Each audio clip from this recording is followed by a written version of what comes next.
This episode of the HoneyDew is brought to you by Burrow. More on that later. Let me tell you about some dates real quick. February 22nd, Pasadena. I am at the Ice House. Josh Potter will be there with me as well as some other special guests. March 19th through the 21st, I'm in Phoenix, House of Comedy. Come on out, Phoenix. March 26th, I'm at the La Jolla Comedy Club. That's going to be a really fun show as well. April 3rd, I'm in Huntington Beach at the Rec Room, another great room, especially if you're down there in the South Bay. It's a great spot to check out. And April 23rd through the 25th, I'll be in Vancouver. So go to ryansickler.com, sign up for the email, check out the dates on my calendar there. You're watching The HoneyDew with Ryan Sickler at your mom's house.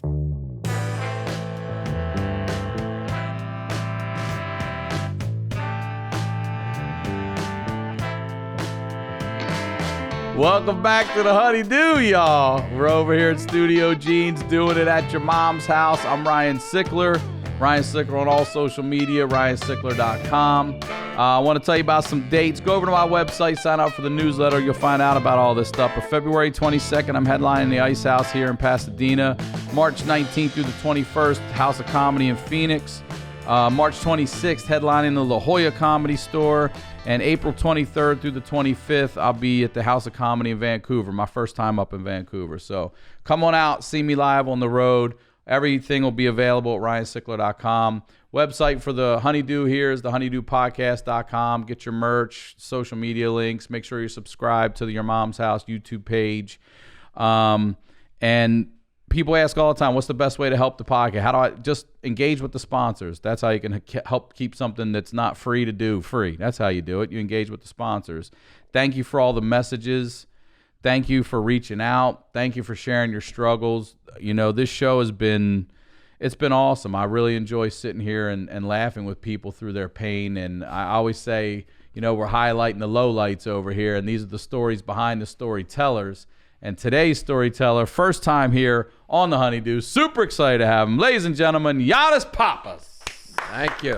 Good to be here. Good to be here. Thank you for being here, for real. I'm excited to share my pain with you, I was stoked. You got some good shit coming up here. I got some good stuff, and it's just good to do a podcast at like a bar high top like this, you know? Listen, like I'm having a beer with a friend. When I had this table made, and I wish I could remember his name, and I apologize now, but I think I said it at the beginning, but he was like, I want a table, and he's like, that you could have a glass of whiskey and tell stories. I was like, yeah, that's it, and that's what this fucking that's table what it feels is like. right here. I picked that up right this away. Is handmade, reclaimed, everything right Very here. nice. Well, before we get into your stories, will you please plug, promote everything? Yeah. Well, I got a special. Most importantly, I got a special called "Blowing the Light" on YouTube that Andrew Schultz was nice enough to produce and direct.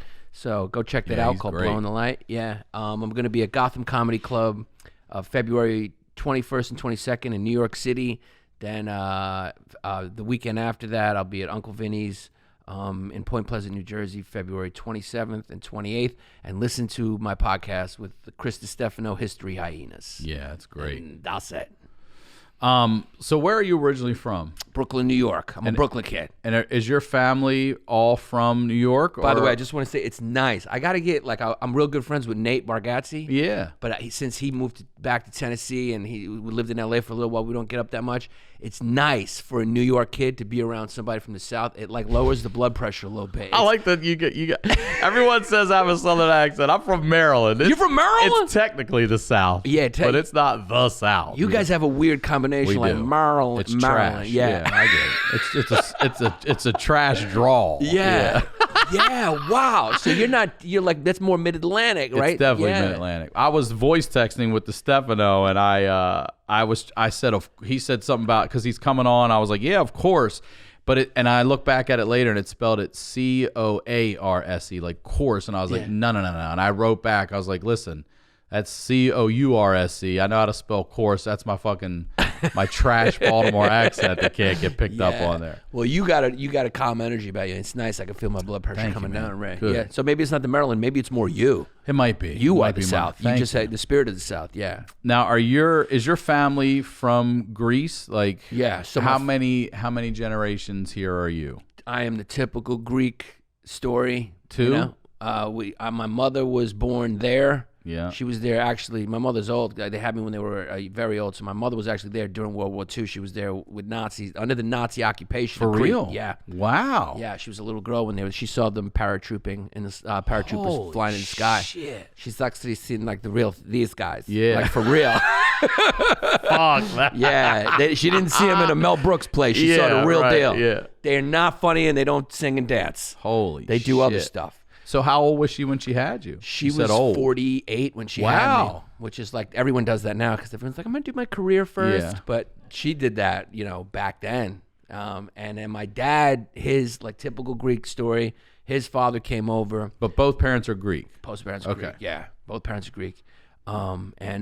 His dad had a diner, and then that's how we do it. We come in via diner. Man, That's best. what it is. So my family in Baltimore City it's not Greek anymore. It's pretty much everything now. Dominican, Puerto Rican, everybody's there now. But it used to be Greek town back in the day, Highland Town in Baltimore. I know it. Yeah. You know it? I know you. Yeah. Eastern Avenue, that stretch, and some of the best. The Double T Diner we used to go there because it was 24/7. That was the spot, but that was like a 25-minute drive from our high school. But that's where we'd go on a Friday or Saturday, 2 or 3 in the morning. Like best fucking diners. I'll never forget. This was humiliating. But on Easter, I took my grandmother and her sister, my great aunt. She's a nun, Sister Carmina. They're both passed. Rest in peace.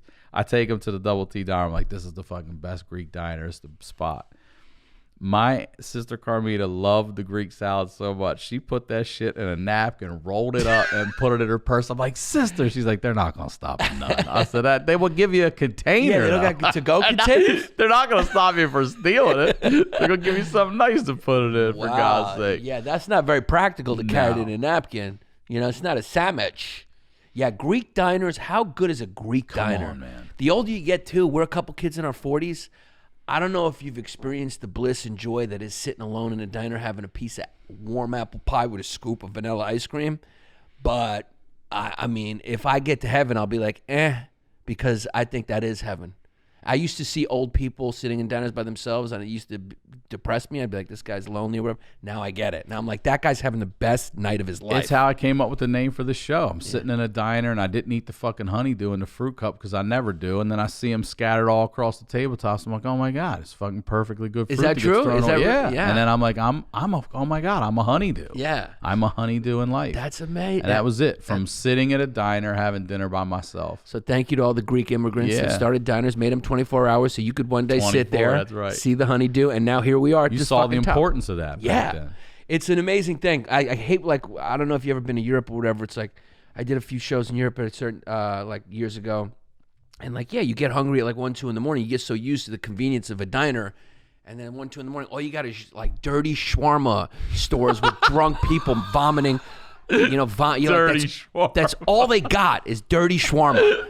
Like, give me a nice Greek diner guy and sit down and get anything I want, by the way. Anything I want. You want a piece of fish? We have it. Yeah. You want a steak? We have it. You have anything. They have everything in the Greek diner that you want, they have it. So how do your parents meet? Here in the States? They met. My dad was in the Korean War, and then he came back, and then everyone was, like, dead from World War II and Korea, which is, by the way, we forget about that. Terrible. Yeah. It's like our parents yell at us, like, get a job. It's like, dude, it's hard.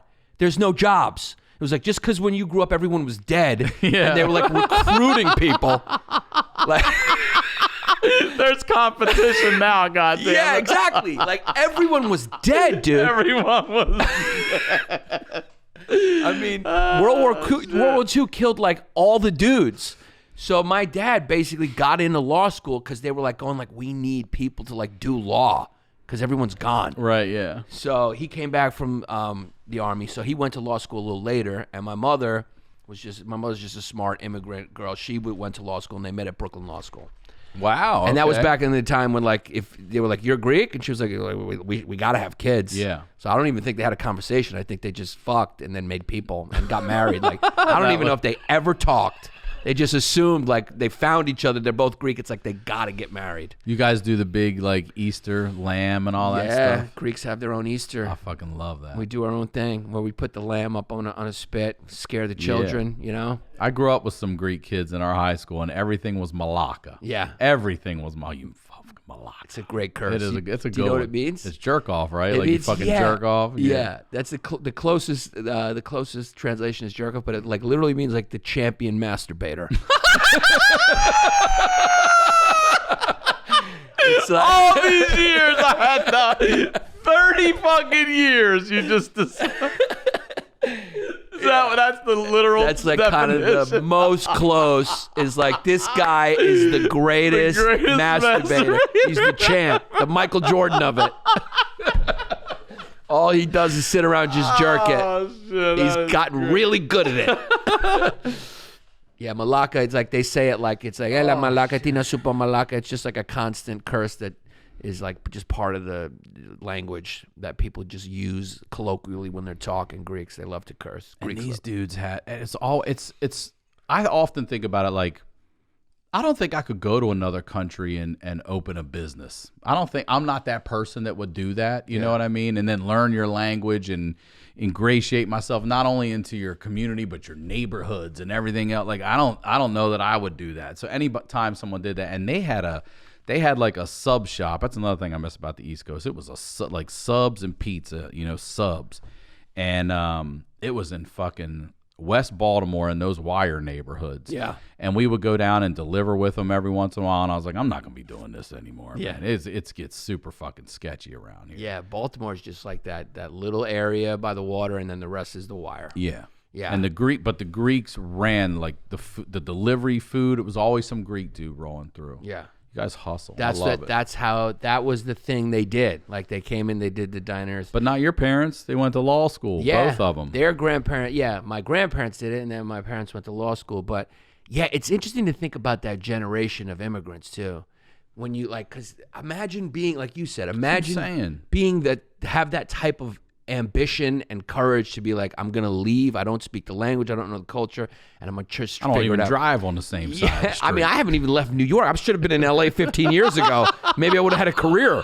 I didn't even go to LA, let alone fucking go from Greece to America with nothing. Nothing. I mean, that's a generation of like industrious, like ambitious people. So that they're, when you look at all these Asians and South Asians and then their kids become doctors, you're like, yeah, those are the kids of families that like somehow figured out how to open up a dry cleaners with like a toothpick in their pocket and like a nickel, So of course their kids are going to become doctors, They're like, that's the best their country has to offer, and we got them. That's the great thing about America is like we take all the best from everywhere. Because they know here we got like fucking poke bowls and pizza. And panini. Yeah, they see the movies and they're like, I want that. I want to go live in Hollywood or whatever. And we attract them. And then you go to those countries, all that's left is just the lazy fucking people. All the rest of the countries just kind of look like Minnesota. It's like where all the ugly people stay. You ever go to all those other places and you go like, there's no good looking people because everyone left and went to LA, New York, Miami. Yeah. And you're like, that's the rest of the countries. We took your best and brightest. So, what was it like? What was it like having older? Was your dad older too, same age? Yeah, my dad was It's like having older parents. Yeah, it were was- your parents the old parents when you were in school and stuff? They were. It was weird. It was weird because, they were like sometimes 20, 30 years older. Yeah. Then because my oldest brother is 17 years older than me. So it Oh, was- wow. Yeah. Wait. Yeah. So same parents? Same parents. So how many kids total? 3 kids. So what are the ages So my or the age gaps? 10 years and 17 years. I'm the youngest by 10 and 17. So I was Wow. like, yeah, there was a couple miscarriages before me. They tried and then like they didn't have me and then somehow I was born. Nowadays that's more commonplace, but it's like it was weird because all my friends' kids were younger and I think that's where I really developed a phobia of my parents dying, and my dad told me that. He always said that I used to say when I was little that I was worried he was going to die because I just thought he was so old, even though looking back he was like in his 50s, which is like old, but like It's old when you're 7. yeah, when you're 7, you're going like, this guy's going to die tomorrow.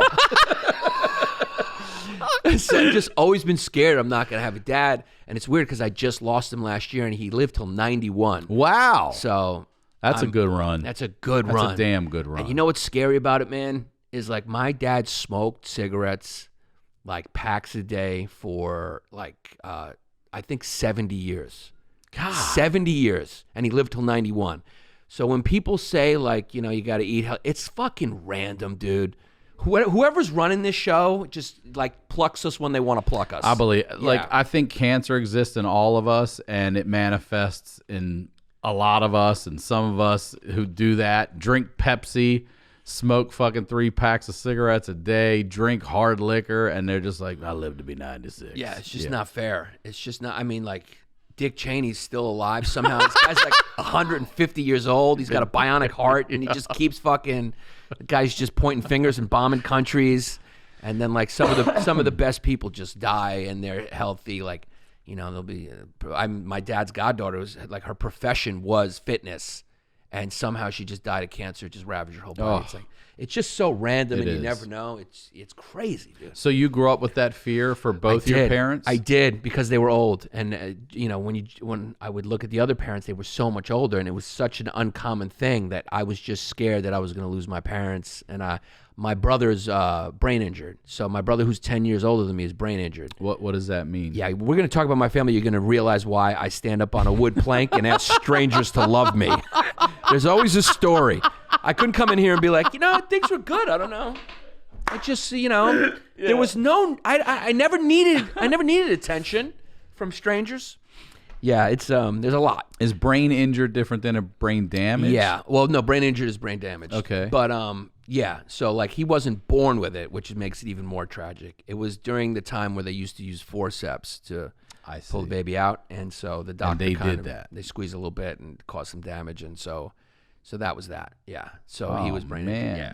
So that's from birth. That's from birth. That happened at the birth. So he's very high functioning in some areas, and that's where the brain injury is different from sort of, you know, another category like Down syndrome or whatever. Is like he's very high functioning in some things. At some point he was speaking like 2 languages, but, you know, very low functioning wherever that damages, you know.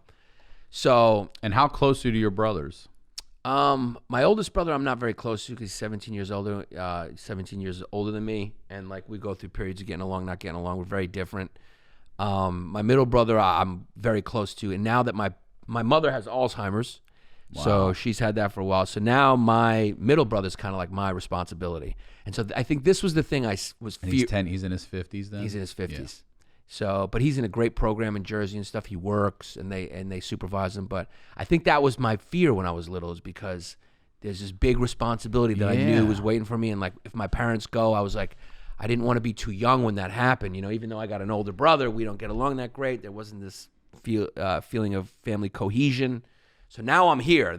My biggest fears have kind of been realized, and much like most fears, the fear is worse than when it happens. Yeah. You know, that's why you can't spend time worrying about anything. Future tripping. Yeah, you're overthinking. It's what it is. Yes. And that's what my therapist called it, future tripping. I like that. I do too. That's the first thing I said. I was like, yeah, I fucking like that. I do that. Yeah. And you future tripped for the 40 years. I only started enjoying life like 10 minutes ago.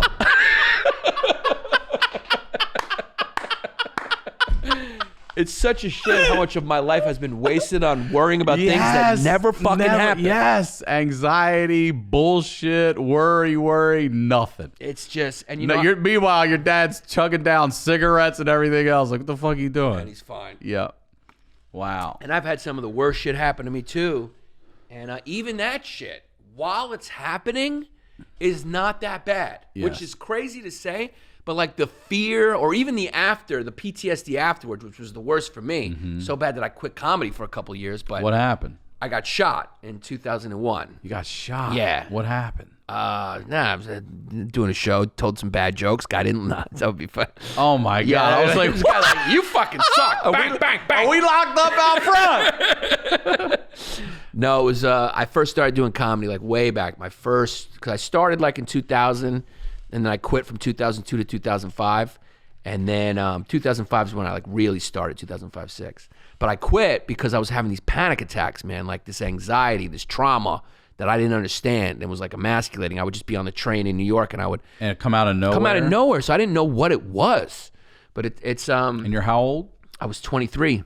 I was 23 at the time. I got shot when I was 23. And your dad still, your mom is starting to show effects at that point? Not yet. The effects started in the 70s. The brutality of that is that brutality is people who have a family member who are going through that know it, and it's brutal.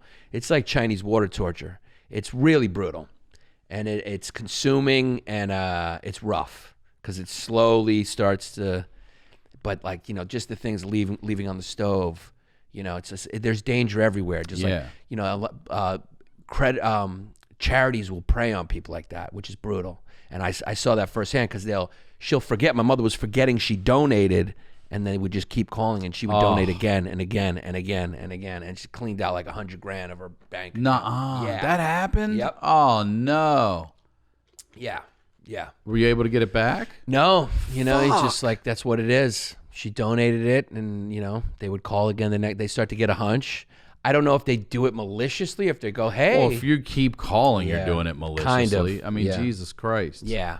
I had a great friend's mom who, unfortunately, both her parents, fortunately, they lived a long life, but unfortunately, at the same time, within a year, they both got Alzheimer's. Wow. And one day, her dad came upstairs with the shotgun, and she was like, what the fuck, and had to grab it and talk to the doctor, and the doctor's like, listen, they're at a point now where everything could be dangerous. Right. Get scissors, get all the shit out of the fucking house. Right. And she had to remove his guns and everything, because he hunted back in the day, you know, and he's just grabbing them, walking around the house. He doesn't even know where he is. No. You know? The thing I learned that scares you cannot handle that as a family. You need professional help, and hopefully the infrastructure for that happens. The healthcare cost for that goes down, because it's on the rise for some reason. There's Alzheimer's everywhere, and it's like, you cannot handle that as a family. You just can. It's not something you can do. It need, you know, like when my mother we finally got my mother into place, which was hard because, you know, people are stubborn. You know, like, nothing's wrong with me, and, you know, the house is burning down. When you fight it, you know, they lock them on the floor. They have a staff. Every night they have this, they sundown, they call it, so where they start freaking out when the sun, for some reason, they don't really know. Yeah, at nighttime it gets worse. And then the staff kind of redirects them and tells them, we'll let you go home tomorrow. And that's every day. It's like every day that you have to do that over. It's like the movie Memento. So you have to let professionals deal with that. And by the way, those people are like the real heroes to me. You know, I spent so much time, like in hospitals, and my dad was in hospice, and I'm like, we're fucking, you know, watching Tom Cruise jump around on a couch or whatever and talk about Scientology. It's like, this fucking guy, people like that are useless. They're useless to society. Like, we need to have like a full re-examination of who we worship, because those people are fucking useless. They used to be considered useless. Like, you know, back in the day, if you were a fucking actor, they'd be fucking some drunk, they'd pull off the street and be, read my genius lines, you fucking bum. You know, I'm the genius, I'm Shakespeare, I wrote the thing, you're a drunk on the street, it doesn't matter, put on a fucking wig, play the girl part, whatever. And so that's what I learned. Those people I have a high level of respect for. But yeah, it's just something you can't handle as a family. And so even getting shot and all that, I'd say the most brutal thing has been the Alzheimer's. Yeah. Well, let's go back. What happened with the getting shot? So I was working for my friend who was a nightclub promoter at the time, and I just started doing comedy, just like really new. And it was off to kind of a prodigious start. Like, I was doing my first college, I think it was Northeastern, the weekend before I did my first college. I was like 23, 24. And so I used to work at the nightclub for him. He got me a job. I would do the cash register. And he used to make like cash, like thousands of dollars in cash. So it was an attempted robbery, and I just happened to be with him, and I got shot at point blank range. What? Where? In the like inner leg, like right by the dick. It was close. Yeah. If I had a bigger piece, it might be gone. Thank God. It's the only time I was glad I had a, like, you know, less than average piece. That's when that comes in handy. I'll give you a good example when that comes in handy, goddammit. So what happened? How many guys? One guy? It was one guy, and he just pulls a gun out? What happened? Like we were walking up to the car, and and so what, this is like 2, 3 in the morning? Yeah, it was like 2, 3 in the morning after the club. And he knows you have the cash on you? Yeah, I guess he figured my friend had the cash, because I was with my friend. And it's wild, because usually I would go to my girlfriend's house, who lived in Manhattan at that time. But for some reason that night, I was like, hey, give me a ride home. Yeah. So went, you know, and so I was getting in the passenger seat, and I just kind of looked over my shoulder as I was getting in, and I just saw him coming, masks, gloves. It happened so quick. And then I tried to get in and close the door, but he kind of, sped up, and kind of before I could close the door, he was in, and I saw the gun. I kind of grabbed his arm, and then at some point he just fired, or as I pushed it down, he just fired one in my leg. Loud. Did you feel it right away? No, you don't feel anything. You didn't feel it's the adrenaline burn or anything? The burn. Yeah. It's hot afterwards. That's what I'm saying, yeah. It's hot, but at the moment it happens, you feel nothing. Right. You smell the smell of the gunpowder. So you heard it and knew the gun went off. Dude, the sound in the car is like my ears were ringing. It's loud because you're in the car, so it's like it's reverberating off the walls. And the smell, I remember the smell, I remember the sound, so loud. But you don't feel anything until it takes a couple seconds, then you feel hot, the heat. So what happens? You're still struggling after the first gun, or when it went off, he took off? When he went off, He's ready to kill. He's ready to kill for I don't know, He clearly was. Yeah, I guess clearly, or he was frustrated because I was grabbing him, and I don't know why I did that. It's a fight or flight thing. You're not thinking. Was he a big dude? Not that big, thank God. Yeah. Because I mean, I'm just so lucky. You are lucky. I mean, I've been unlucky in the business, but then I go, you know what? I'm even Steven. Because yeah, you are. Because I mean, we were in a Jeep. We were in a Jeep too. So, and he shot me here in the inner right thigh. Did it go through? Oh, it lodged itself in my butt. There's another funny story coming. Wait, with that. hold it. Yeah, let's come back to that. So, but to think, if I was in a lower car than a Jeep, that's your stomach, then your it's chest. more of it's more of an organ area. Yeah. And also there's also a main artery that runs there that it missed. So I just got lucky. I got really lucky. And he didn't fire at your friend either? No, my friend, when I was tussling, my friend got out and ran. What are you going to do? I don't blame him. So he takes off, and now where's he's screaming and he's getting help. And then so I'm wrestling with the arm. Maybe he fired because he was frustrated because I was holding him. But then I made a conscious decision to pretend like I was hurt, even though I didn't know if I was or not, which is kind of strange because you're just everything's happening so fast, like a dream, And I just kind of went limp, and then I think he kicked me a few times as I went down, and then he ran. Cops caught him, They did. Caught him in some bushes. Yeah, bushes. Yeah, he was hiding in some bush. He threw the car into the gun under a car, and they caught him and went to trial. It was you saw what he looked like and everything with the mask off. Mm-hmm. Fuck. Yeah, I had to testify and all that. It was brutal. It was stupid. We were all kids. I'm sure. But so wait, you're now in the car. Mm-hmm. You feel the burn. You look down. You see you're bleeding. At that point, I was outside the car. Okay, I slid out of the car, and he ran. Yeah, I think I took a couple kicks or something, and then he ran, and then I got up and I was patting myself because I knew. You're still not really feeling that pain. Not really feeling the pain yet, and not sure where it was. Right. Because the adrenaline just takes over. You feel nothing. And then as I guess the adrenaline, that chemical kind of dies down, you feel it a little bit more. And it was hot. But I didn't locate it from the feeling. I located it from feeling blood trickle down my leg. Ah. And then I had plastic pants on, and I just kind of looked. Plastic pants? Yeah, plastic pants? Like running joints. Oh, I see. Okay. I don't know why I call them plastic pants. I'm not fucking I'm like Missy Elliott. That's what I'm thinking. Yeah, so I have my garbage bags on, yeah,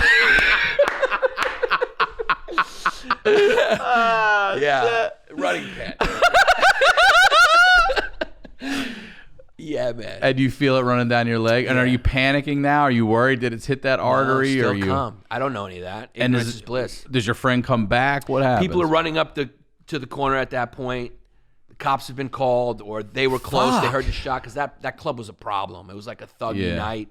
They were always in the area. The community board wanted to shut that party down. That's how it works in the city when, And the next thing you know, I'm in an ambulance. They cut the pants off me. I remember them cutting the pants off me, and I remember being like, I didn't want anyone to see my limp penis. My plastic pants, man. My plastic pants. I got these for a Missy Elliott video. Plastic pants. And I just wanted to stay covered. I was like, I hope nobody sees my penis because they put the thing on you. And they do that all outside, like emergency stuff. In front of everybody, yeah. Yeah. So, and that's what happened. Fuck. So what happened when you get to the hospital? I got to the hospital. They, they go in to see if it did any damage. They put their hand in my asshole, and they're seeing if it for real. So wait, when it hit your leg, it went up towards your butt cheek. Yeah, it went in here, and it kind of lodged itself in my right cheek. How big's your scar right now? The scar the scar just looks kind of like a tiny hole, and it's like flat there. No hair grows there. Right, and it's it. It's like a tiny thing. And it went in and up. It went in, and yeah, I was... Into your right butt cheek? Right, my right butt cheek. And, like, and they put their fingers up your ass? Yeah, to see if there was any rip or damage or anything. Like, she gave me a... Yeah. That's not how it ends. That's not comfortable, yeah. Who knew getting shot ends with a finger up your ass? Yeah. And that's before like regular prostate exams, so you're not ready for it at 23. No. And after a traumatic evening, that's how this is going to wrap up. And she was a hot doctor too. I was going like, Jesus Christ. It was embarrassing. Oh, man. It was really humiliating. So did they get the bullet out, or you still have it in you? They left it in. No, so what happened is it was so deep in there they decided to leave it in. What kind of bullet? What is it? A 9? 38. 38. And the reason they left it in is because it was deep, and your body will reject a foreign object. So little by little, it would push it to the surface. And so they just wanted to wait for the body to naturally push it. Yeah. And then like a couple years later, I went to the surgeon and got it removed. And that's where the funny story happens. For real? So your body will push until it gets to the surface. Then you go to get it just cut open and pulled out? Your body will reject a foreign object and like slowly try to push it out. It doesn't dissolve it. It's gonna if it could, I don't know. I guess they could. But so what happens? 2 years later it takes? Yeah, so it took about And are you feeling it? You feel it. You did.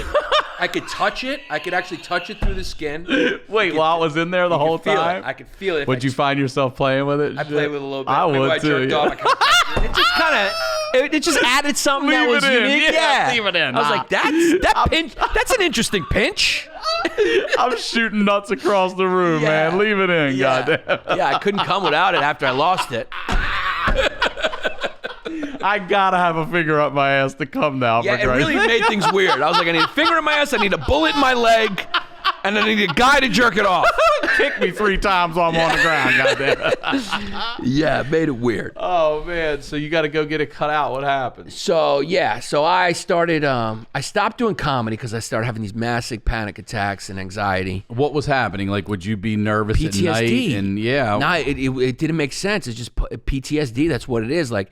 And I realized, like, it's like you have a traumatic event happen. We all walk through life with this kind of benign denial where we just never think anything bad is going to happen. And it's benign denial because we need it. You need that. You can't be thinking of all the things that could happen, or else you lose your mind and you're never happy or comfortable. Yes. But then when it does happen, you go to sort of the equal but opposite extreme where you're going like, oh shit, this could happen any moment because it happened. And you're not even conscious of it. You're just freaking out going, is it going to happen again?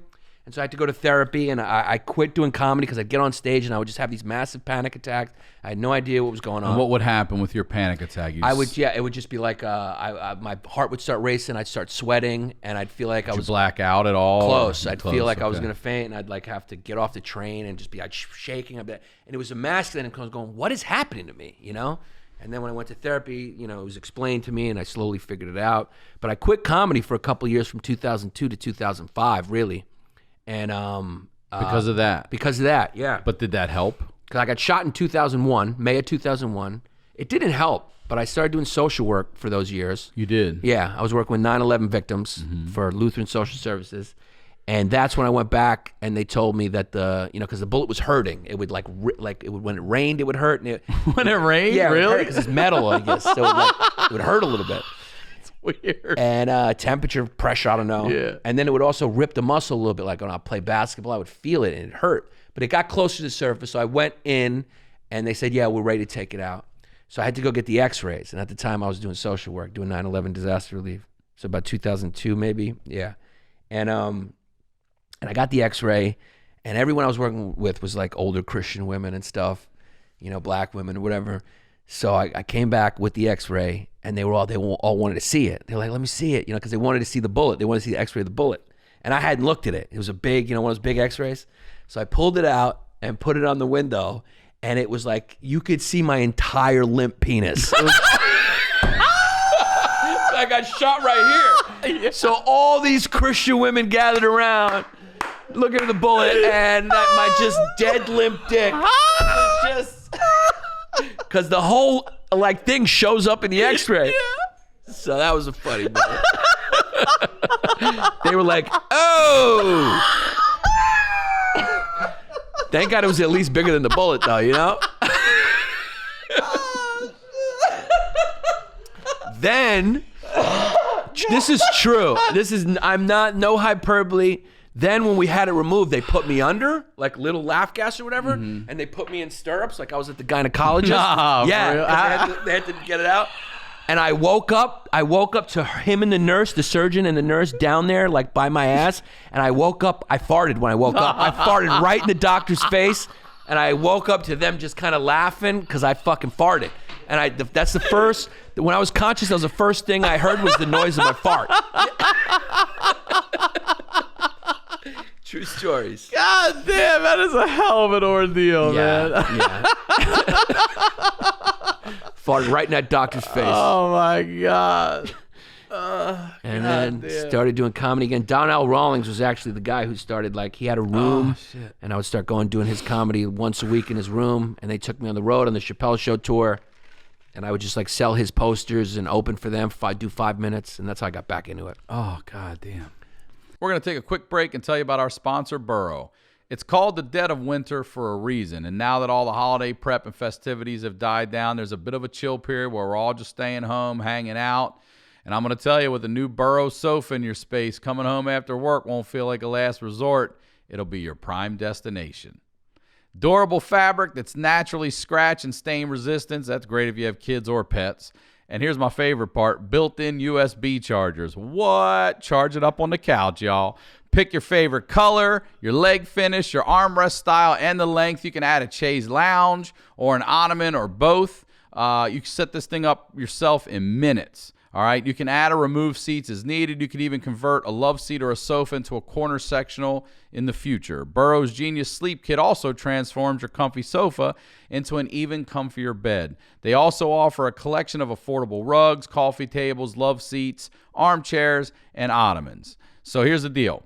First of all, I know a lot of you have that man cave. A lot of you got that playroom. A lot of you got the company coming over, or in-laws living with you, whatever. Get them this couch, pull it out. It's their bed, too. They don't even need to go anywhere. Just put them down in the basement with the old couch. You get the new one. You know what's up? Get $75 off your purchase and free 1-week shipping at burrow.com/honeydew. That's BURROW.com/honeydew for $75 off at Burrow.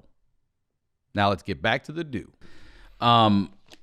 Okay, so all right, so since we're back into comedy now, I want to talk about the year you had in 2019. But you said recently, or I wish I knew you in 2019, so we could right? talk and be like, I know what you're going through. You'd be like, I know. It sounds like you had a bad one too. 2019 was 2016 was my 2019 for you, but 2019 had a couple losses for sure. Yeah. But you said you talk about panic attacks, and I guess recently on stage you said something happened to you. What happened? Yeah. So I beat them. Like, I totally beat them, and I went like a couple years, no problems. And then I remember I did a one-nighter in Connecticut, and it went great. It was a real high, so that might have had something to do with it. And then I drove to the Comedy Connection in Providence, Rhode Island, for a weekend, Friday, Saturday. And I remember I didn't eat. It's kind of stupid. I drove. I didn't drink a lot. So that might have contributed to it a little bit, but it was mostly just panic attack again. So I get on stage. Is this the first? How are you there for show, a weekend? Yeah, we're there for the weekend. First show. You know, we started this podcast, History Hyenas. Yeah. Fans are starting to come out. So the place is kind of full with fans. So it's even more embarrassing, right? They're all there. You know, I hear the pop when I'm walking up. They're excited because they've listened to the podcast. As soon as I get on stage, I said hello. I was like, what's up, everybody? I felt it, you know, that like black curtain come down, and you're like, fuck. And it's happened to me before, and I just sat down. It only happened like once or twice, and I sat down, and I was able to do the set just sitting down, right? So that was my first instinct. I was like, I'll just sit down, and I'll do this sitting down, and then, you know, I'll get a chicken finger or whatever. Maybe my blood sugar's low. I don't know what's going on. You're not thinking, like that you're just getting one chicken finger. Yeah, I'm just like, one chicken finger will solve it. So all you said is hello, and they're still clapping and all settling in. All I've said is hello, and then we're in the danger zone. It's like, fuck, I'm going to faint. I'm going down. So I pull the stool up as I'm saying hello, and I'm still just trying to play it off, and I'm smiling, going, how's everybody doing? But in my mind, I'm going like, I'm going to faint. I'm going to fall. And I sit down, and I just sit down, and I go like, and I feel it, and I go, can we get the host back up here? and And I just had like an hour conversation with the kid, and I just couldn't even remember his name. I'm calling him the host. I'm going, can we get the Hope up here? Because I'm just like, and he's kind of unsure if it's a bit. He's like, and then I had to be like more serious. I'm like, no, I think I'm gonna faint. And the whole crowd's like, some of them are laughing, some of them are not. And then he comes up, I get off, and that's what I said. I said, I need a chicken finger. I was like, someone give me a chicken finger. So he, him or the feature went to someone's table who had just ordered chicken fingers and just grabbed the basket and took it, because I was saying like, this is emergency, and they go, "Are you diabetic?" And I'm going, no, I'm Get not. him a chicken finger. He's like, a diabetic. Yeah. Hurry up with those chicken fingers, goddamn it. I imagine this is the same type of emergency that has probably happened at a black show somewhere in the country at some point. Somebody had a low blood sugar and they're like, get him a chicken finger. Took it off somebody's table. He ran, took their chicken fingers, brought them into the green room, and I'm eating the chicken finger. It's not working. And they're just out there killing time right now? Yeah, they went back up. Yeah. So what happened is the host and feature kept switching off, and the owner was in there, Dave was in there. He's like, you all right? And I was like, yeah, man, just let me get a little, maybe I'm dehydrated. I'm trying to figure it out. And it just didn't work, and it kept getting worse. And he was like, you want me to call an ambulance? And at this point, I'm going like, am I diabetic? Is this the night I'm going to find out about it? What's going on? And then the stretcher came, which is like, there's nothing more humiliating. They did call an ambulance? They did call an ambulance, and they brought the stretcher through the crowd. Through the crowd like I was a fucking football player on like injured. Yeah. It was like, and there's nothing more embarrassing than getting. Wait, they brought it in? They brought it on it, and it took you out Yeah, through they it? were doing like, I heard the wheels as they were moving through the crowd. Excuse me, pardon me. I'm in the green room. God, that's terrible. And you know what the funny thing is? They sit you up or like strap your head down and shit. They had me all laid up. Some Greek guy handed me an icon on the way out. And was like, praying for you. They were clapping as I was leaving. They were all clapping that I was okay. It's brutal, dude. That's terrible. Brutal. I was That's embarrassed. your first night. Yeah, First I night. would be too. I was That is like, humiliating. yeah, it was humiliating. But there is nothing funnier than getting carried out in a stretcher when there's nothing wrong with you. Yeah, nothing. And on top of that, I'm in Providence, and you know the EMTs are kind of like fucking, you know, they fucking New England kids. So they were breaking my balls a little bit. They're going, so what's wrong? Did you have a bad set or what? You know, you nervous? Yeah, you're nervous. Because they took my blood pressure and they looked at my heart and they're like, you know, is this your first time doing comedy? Fucking brutal. Oh, I'm sorry to hear that. So did you rally and do the rest of the weekend? So I don't, again, it's one of those things when anxiety comes down on you, I don't know what's happening. Sure. So, but they tell me I'm okay. I went to the hospital. The doctor's like, gave me a speech, like, what's going on in your life? And I started telling her, she's like, oh man, you got a lot going on. Yeah. Maybe, you know, you're forgetting to take care of yourself. She's like, this happens a lot where you're the caretaker for a lot of people. At this point, my dad was elderly and close to dying. Well, he was elderly in elementary school. Yeah, wasn't he was. Exactly. You know, so many things were happening at that time. And your mom's progressively getting worse. And my best friend was losing his mind, sleeping on the street. It was just a time where it was like an avalanche. It was Murphy's Law. In my personal life, a lot of people I cared about were crumbling. So go ahead. And so I think like the walls just kind of came down and my subconscious just couldn't hold those fucking walls. And the flood just, you know, it could only hold for certain long and it just flooded in. And I couldn't. We have a weird profession, I learned. It's like really weird. It's like if you're going through a lot of personal shit, you know, and you work at a cubicle or something, you can muscle through that. You can kind of sit at your cubicle and just, because you don't have to fucking make people laugh. It's like you could just watch somebody get murdered on the street, but you still got to go to work and show up 10 minutes later and be like, all right, how's everybody doing tonight? You guys ready for me to cheer you up? You know, it's a fucking strange thing. It's like no matter what we're doing, we have to be happy for other people. And I realize that's why so many of us turn to like substance abuse and addictions is because it's hard to kind of keep that up, you know, when you're going through stuff. But you got to keep getting that money. And like, especially the place I'm in, I'm like, I got to do these gigs. You know, I'm not, you know, I'm still check in a lot of ways, you know? So it's like, that's why you just drown out, you numb it out and you get up there and that's the real dangers. And I hope we have to start figuring out a way to like take care of ourselves a little bit more. Yeah, we really do. Yeah. So I got fucking carted out. And then, so the owners call me and they're like, they're like, how you feeling? I'm like, I'm good, man. I'll be good tonight. I don't know what happened last night. I'll be fine. You know, I got something to eat, or I don't know. Maybe I was dehydrated. And they were like, why don't we, you know, we'll cancel this weekend and let's just cancel. So they canceled the whole weekend. And I understood. They didn't want to take the risk. They were like, you seem like you're going through something. Like, let's not force it. So I just sat. Don't die on our stage. Yeah, we don't want any, like, you know, like we don't want any, you know, we don't mind if you don't do well, but we don't want you literally dying. Yeah. So that was the weekend was canceled. Damn. Yeah, and then you start associating like the anxiety with stage. So then the panic attacks start happening again. I did the weekend in San Diego where I was just sitting down thinking I was going to faint the whole time, somehow muscled through it. And now I've kind of been slowly climbing out of it again, where I'm starting to just be able to go on stage and just beat the anxiety or whatever happens in your brain that makes you a pussy. We're pussy. I'm a pussy. I mean, I mean, we're so weak. Sensitive pussies. We're just weak. We are. We're human beings. We're weak. Yeah. We're weaker than almost any animal. Yeah. Hand-to-hand combat. Oh, we're gonna lose all those fights. Hand-to-hand combat. We're losing against any animal pretty much our size. Yeah. Yep. We weren't even the apex predator. Mother Nature, no. For a long time. As soon as we got guns and arrows and shit, we turned the tide on everybody. But other than that, if it was just hand to hand, it's over. Oh, dude, we're nothing. We used to get eaten by saber-toothed tigers and hyenas. Nothing. Oh, we're fucking, we stink. A lion swipe would fucking throw us 30 fucking yards. It'd be nothing. The difference between a saber-toothed tiger and a human is like in toughness is like the difference between a regular human and a comic. Right. I mean, we are the biggest pussies. There's like 3 or 4 of us that can throw hands. The rest of us are like, hey, man, let me just charm my way out of this situation. Let me just get behind Joe. Yeah, exactly. I'm just going to get behind Joe. Get behind Joe, yeah.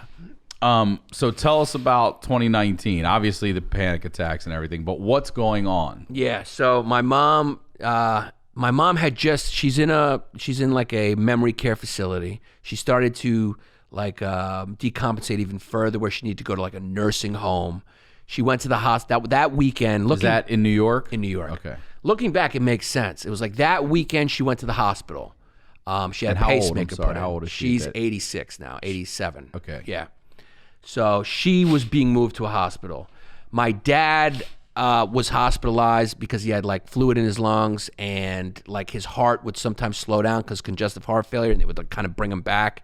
So he was coming back from the hospital, which was like a regular thing towards the end of his life because he had stage 4 cancer, testicular cancer all over his body.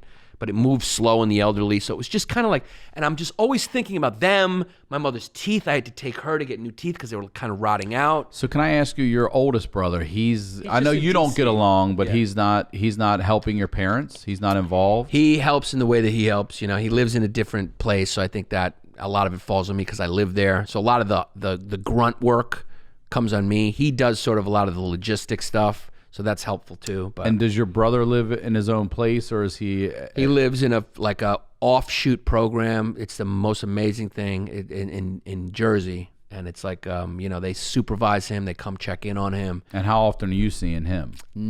I see him like on holidays, and so you've got your brother to worry about. You got your mom, who's actively the one you need to worry about. So now she's in a facility. She was on her way to like a nursing home, and she had been hospitalized that weekend.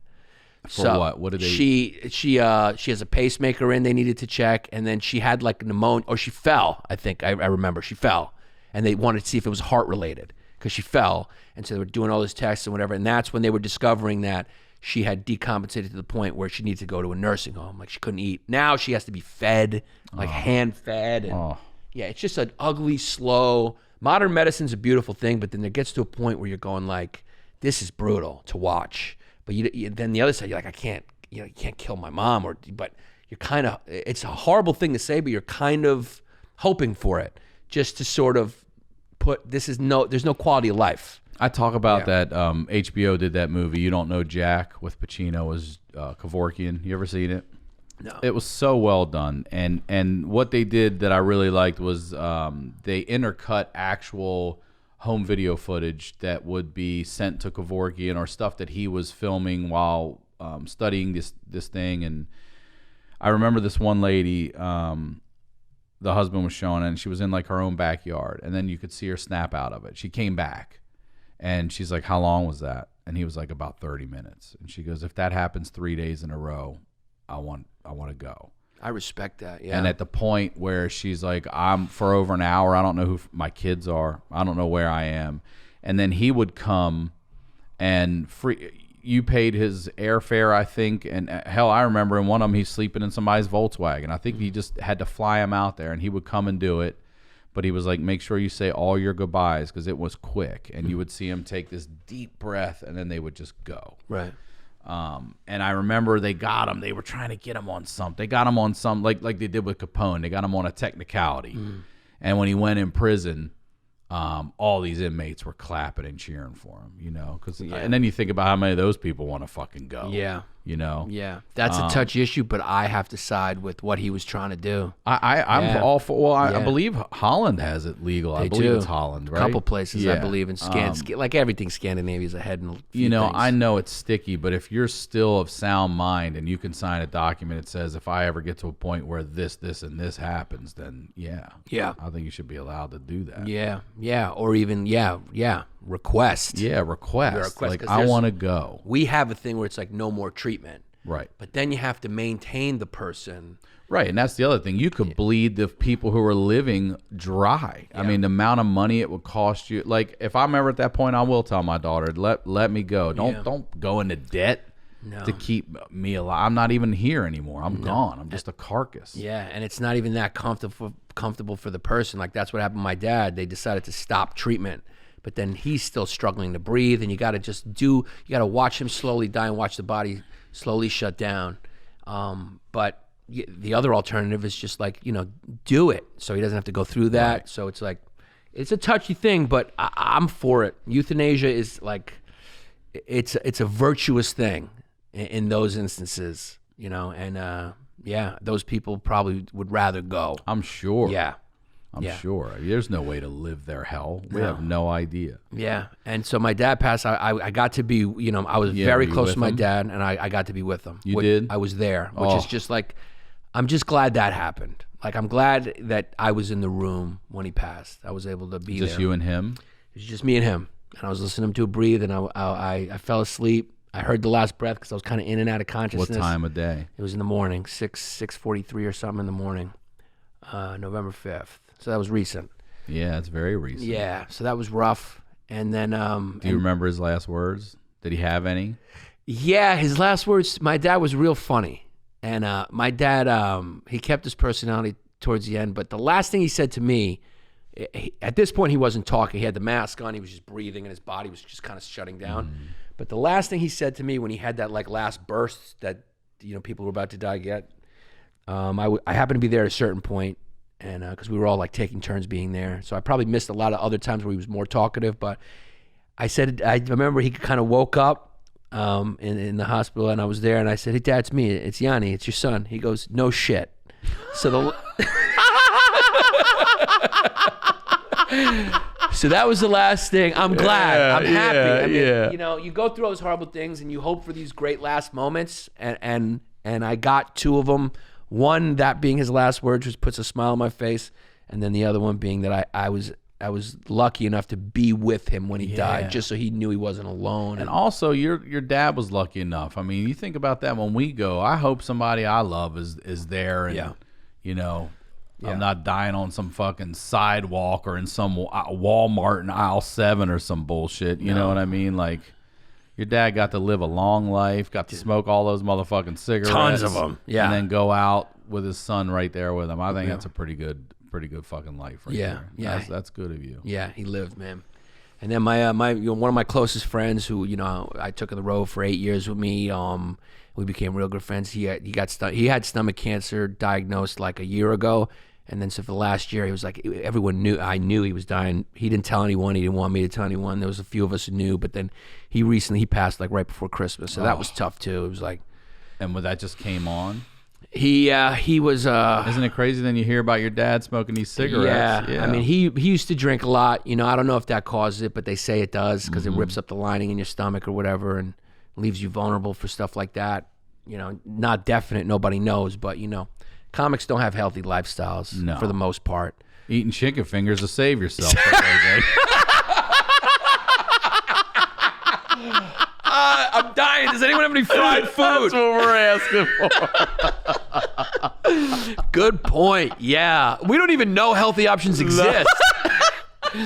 We just look for whatever's on the side of a highway. You're like, give me that to fix me. I need a chicken finger. Yeah, give me some beef jerky and a Mountain Dew. So, yeah, he passed away, early 50s, just too young, man. So that was rough. That was real rough. Early 50s, yeah, it Real scares rough. me. Real rough and real sad. And it's been sad. So, but now those things are past and scar tissue's kind of forming. I'm starting to feel myself kind of climb out of it and it feels good. And now I have those experiences and you learn that, you really learn how ephemeral this all is. And the silver lining, I think, is that the real currency here is like friendships, laughter. That's the rest of it doesn't mean nothing. Money, it means nothing. No one because gives it's a fuck all going about away. the car you drove Yeah. when you're gone. Yeah. Nobody gives a fuck. Death is the ultimate equalizer. No one matter. cares about the fucking patio furniture you have when you're. Who gives a? No one cares. Yeah. You also lost your manager last year.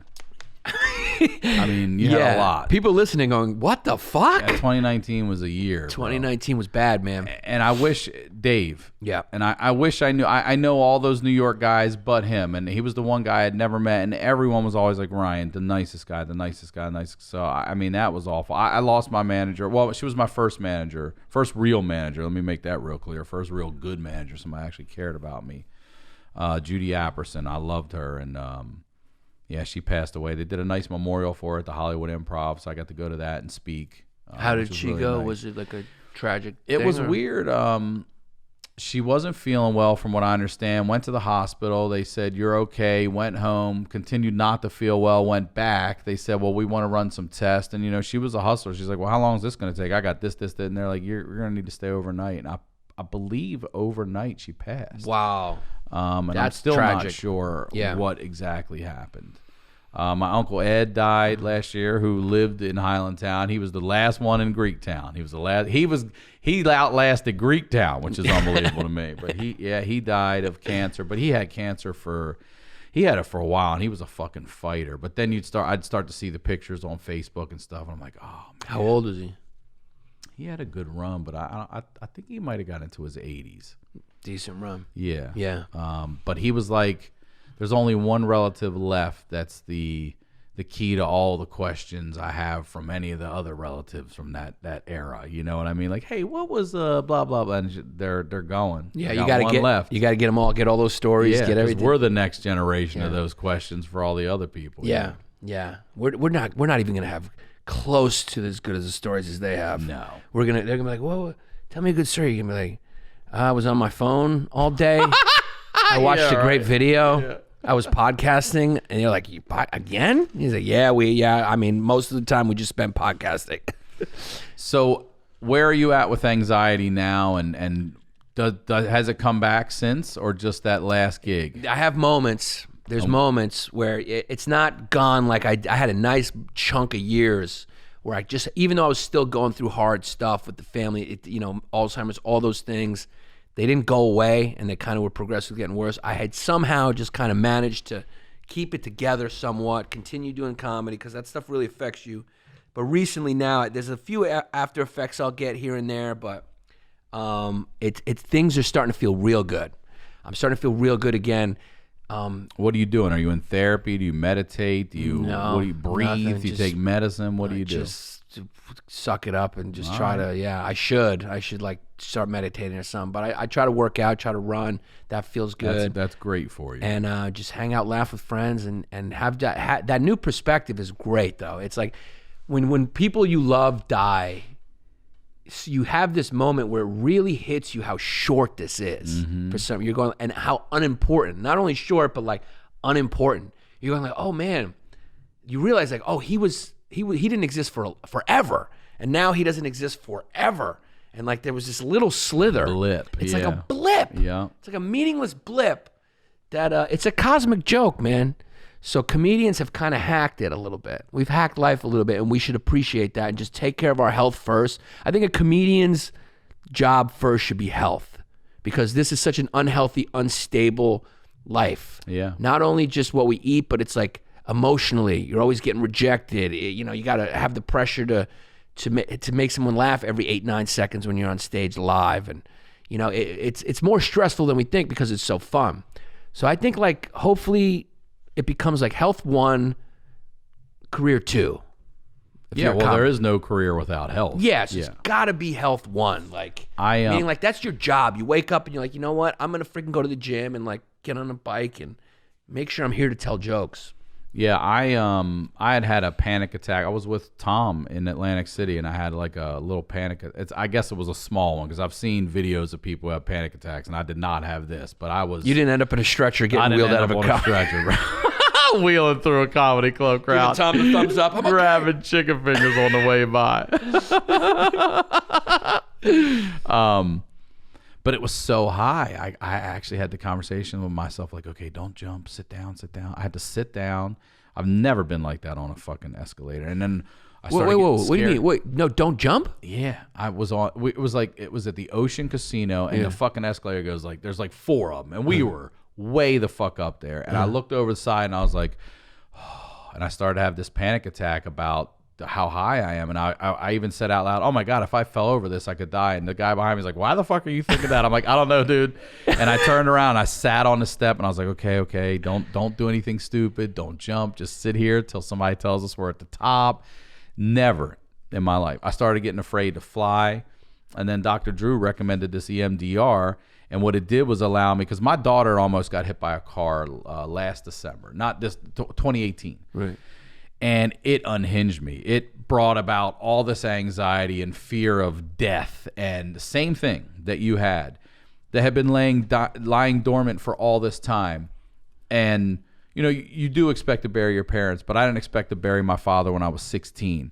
And I've had this same thing. I lost that when I shouldn't have. I can't lose this. Right. And it just made me freak the fuck out and started thinking about.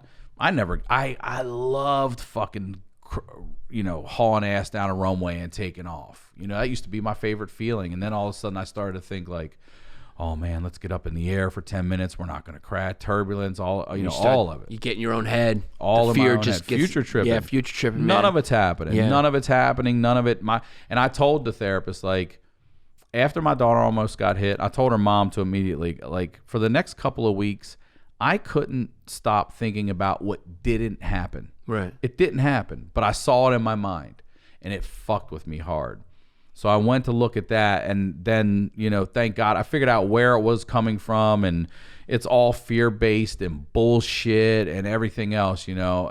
So, yeah, I went this past year for a few months to work on that. Yeah. And that really changed my outlook on, I mean, so much shit. I said the same thing. Back in July, I called a truce with my daughter's mother. I'm like, she's already fucking gonna be 5 years old. Like, this shit's going by like this. It's so insignificant when it's all said and done. Can we please just figure out a way to get along for everybody? And she was down. So we work on that. That's beautiful. We work on it. Yeah. But I was like, if that would have happened, what does it matter whose night it is or where we're going with vacant? You know, who gives a fuck if that happens? Right. So, yeah, we're trying to work on all that stuff now, and I keep trying to work on that stuff, and I don't want to argue. I think that kind of shit causes cancer. I think dwelling and that fucking letting shit eat at you and, you know, just fester. I think that fucking causes cancer. I agree with you. I think that stress and those knots you get in because you take the stress on in certain parts of your body.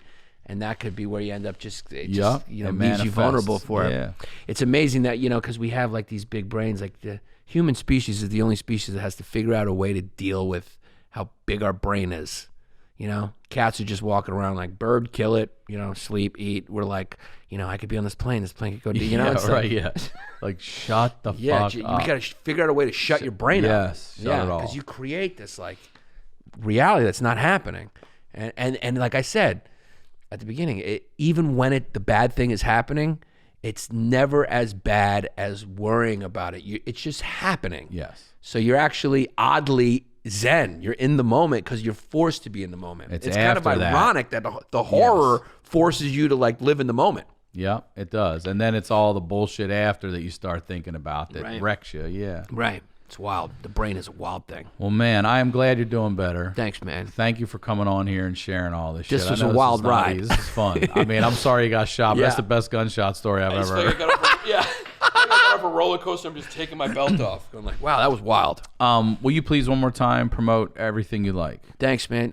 So my special Blowing the Light on YouTube. Please check that out. And it's free. If you're in New York City, I'll be at Gotham Comedy Club February 21st and 22nd, and Uncle Vinny's February 27th, 28th, and most importantly, my podcast, History Hyenas, with me and Chris DiStefano, who will also be on an episode of this. Will. Yeah. So awesome. Thank you so much. Thank you, man. This is Pleasure. awesome. Oh, wait, I do have to ask you, advice to your 16-year-old self. Thank you very much. You want me to do it in Hebrew? All right. Can you do it in Hebrew? Do it in Greek, brother. I got a lot of Jewish friends I grew up with. When you're from Brooklyn, like, you just have 3 or 4 Jews, you know. Advice to my 16-year-old self would be, take the pressure off of trying to, like, be perfect. Just don't do that. Just keep going forward. That was like a don't, and that might have happened to me. That's a big flaw of mine. I would get so discouraged if it wasn't perfect, and I think part of that might have been because my brother was brain injured.